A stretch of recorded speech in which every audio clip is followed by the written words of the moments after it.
That is the original origin story of our sexual energy, is a means to meet the divine. Everything else is programming. Everything else is collective trauma and generational shame and guilt. Whatever triggers fear, shame, and guilt as far as sexuality is concerned is noise. It has nothing to do with the truth, because our sexual energy came from God. So we can use our sexual energy to reunite with God. And that is the divine union creed that we still see in Tantra today, in the Taoist tradition, in ancient Rome, in ancient Greece, in ancient Egypt, in other cultures as well. But because it got so denied and suppressed in the West, and these three civilizations, especially, they were powerhouses, they were power stations for these mysteries.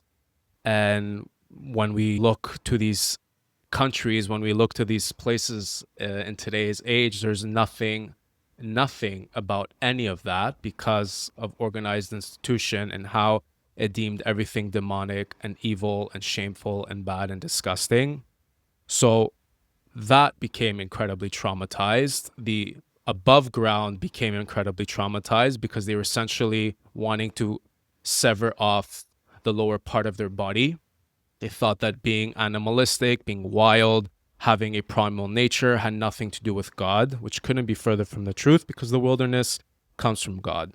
The universe is incredibly primal. The world, life force is incredibly primal, right? Creation, destruction, recreation. There's nothing more primal than that.